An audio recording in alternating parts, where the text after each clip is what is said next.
The best swimmers in the world didn't get there on accident, and in this video, I'm gonna share with you the secrets that they're doing that you're not doing. Let's go ahead and kick things off with number one, writing smart goals. Now we all know that goal setting is important, but what's crucial is actually writing a SMART goal. Now SMART is just an acronym that stands for specific, measurable, attainable, relevant, and time-bound. So there's two components I wanna break down in here that both are very important. The first one is setting a SMART goal versus just setting a generic goal. So a lot of people set a goal of swimming faster.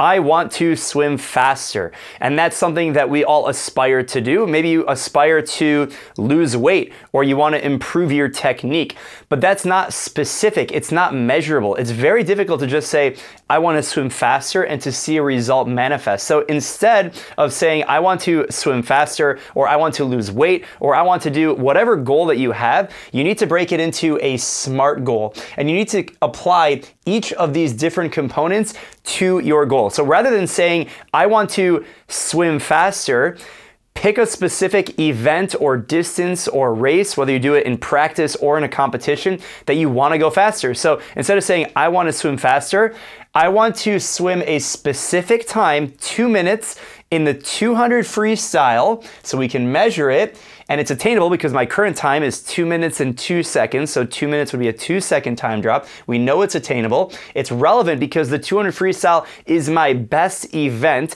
This is just an example. 200 free is not my best event, but it's relevant to me for whatever my goal is, and it's time bound. So just saying I want to go under 2 minutes in the 200 freestyle is not good enough. It's got to be, I want to swim under 2 minutes in the 200 freestyle because it's an event relevant to me that's going to be a 3-second time drop, and I want to do it at the state championships on August 31st. And so by having a time bound, we are now really focusing in on that specific measurable goal, and we can take action and make progress towards that goal.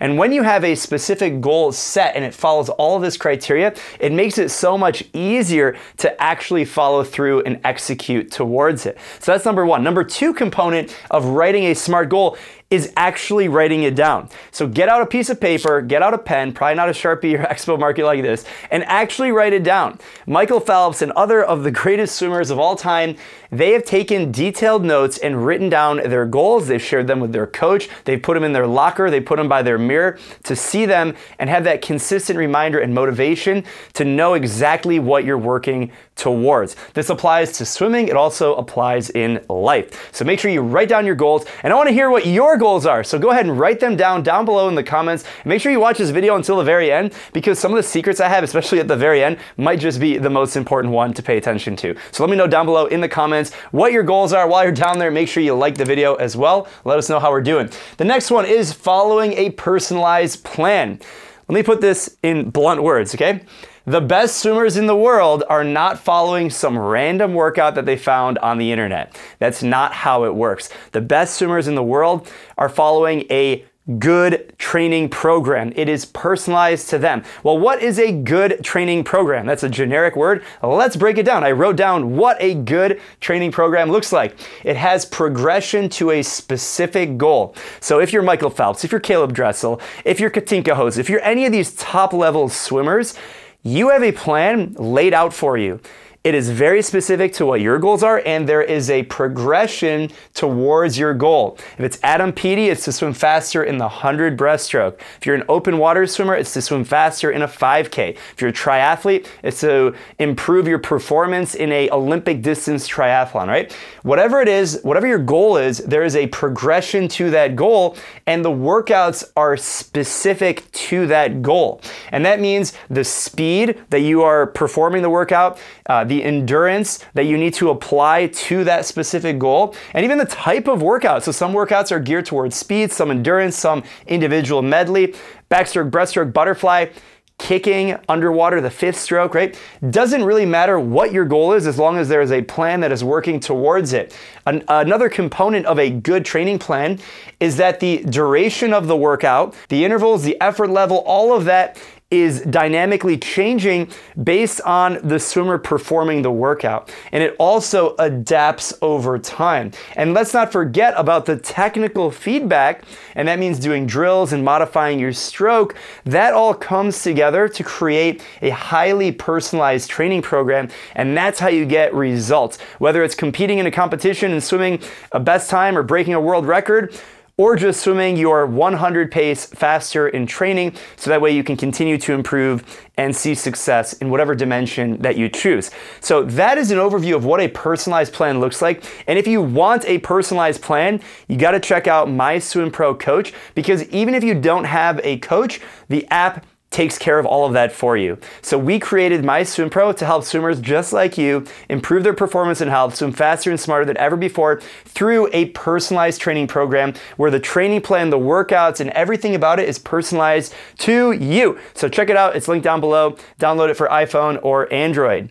Now, the third thing that professional swimmers in the world's best are doing that you're probably not doing is you're probably not working really hard. And I gotta be careful when I say that, because I know a lot of swimmers are working hard. And you're watching this video and you're like yelling at your screen, wherever you're watching this, like, no, I work really hard. You don't work hard. And the reality is, there's probably someone out there working harder than you. And that's okay, as long as you know that you can continue to push yourself, continue to make improvements, and as long as you can do that consistently over time, you will see improvement. But the reality is, you're probably not working that hard. You could probably work a little bit harder. And if you think you've already maxed out and there's no possible way you can improve your efficiency, your flexibility, how hard you push yourself, the dynamic warm-up you do before workout, the static stretching you do after workout, the intensity you bring on every single set and every single day, I believe you have room to improve. And if you don't like that, sorry, go away. But here we go on the channel. I want to push you guys to be your very, very best. I want to thank today's video sponsor, AeroFit. The AeroFit breathing trainer helps you improve your breath efficiency, anaerobic threshold, and accessible lung capacity, which will give you the edge that you need to swim faster and helps you hold your breath longer off the wall. You start with a guided lung capacity test in the AeroFit Sport app, and then you'll begin a swimming-specific training program. It takes just 5 to 10 minutes a day, and it's super easy.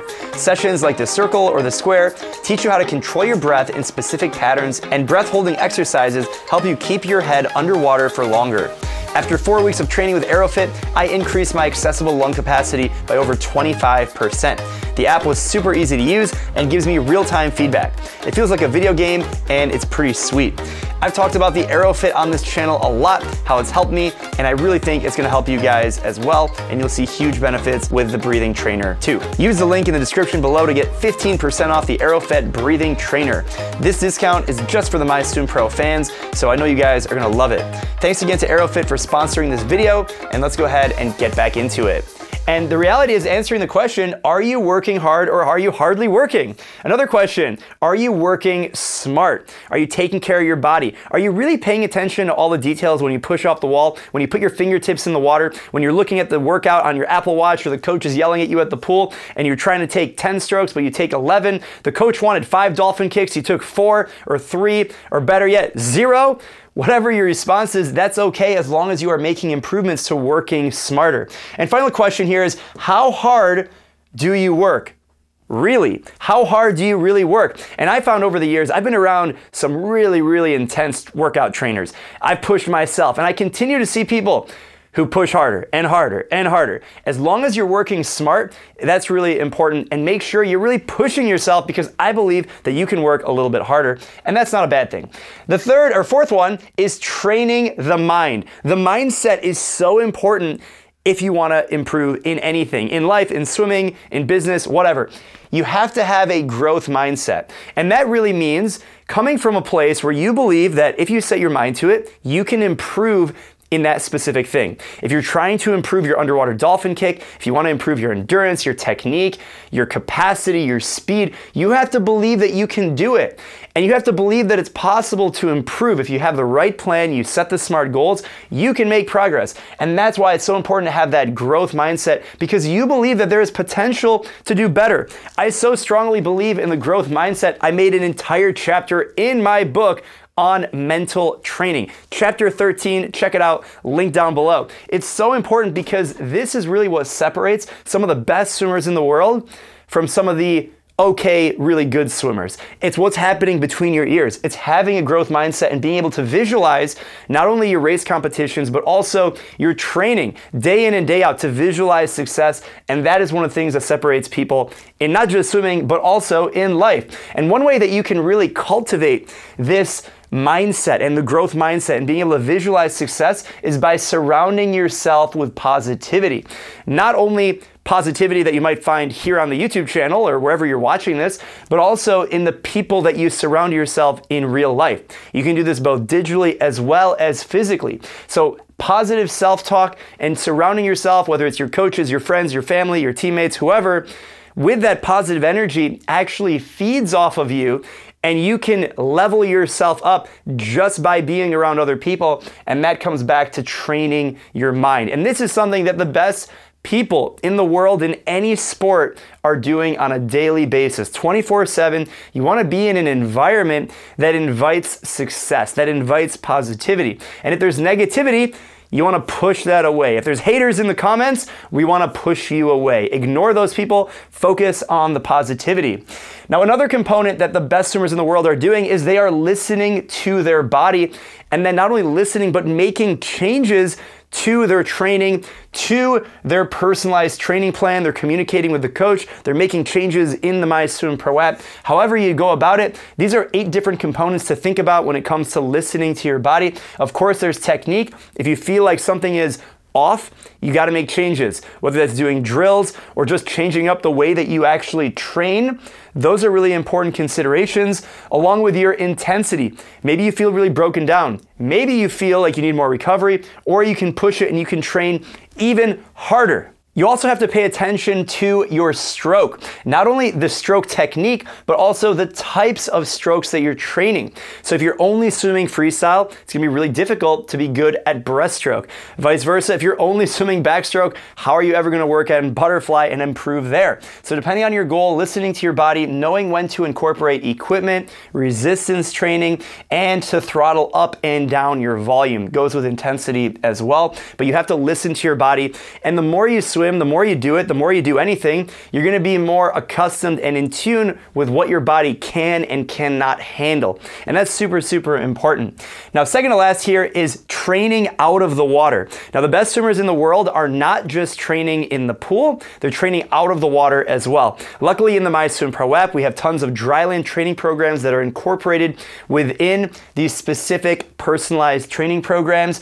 But just know that whether you're doing dryland, injury prevention, working on specific muscle movements for swimming, you know, the pros are doing all of this. They are doing dryland, strength training. They are working on injury prevention, so that way you can be consistent in the water. Because if you don't train out of the water and you don't do the injury prevention, what's gonna happen is that you hurt yourself and now you can't do anything we talked about. You know, maybe you can do the mental training, but if you can't be in the water, it's gonna be really hard to execute on these personalized plans and work towards your SMART goals. And that's why you gotta make modifications if that does happen. Now, finally, this is the most important thing that I have on the whiteboard, but I have to put at the end because it won't make sense unless I explain everything else. So if you're lost, just go back to the beginning of the video, watch it from there. The most important thing that you can do is have a holistic approach to performance. That's literally the title of my book. It's Swim Like a Pro, a holistic training guide. Because you can't just do it in one element. You can't just do it by swimming laps back and forth. You can't just do it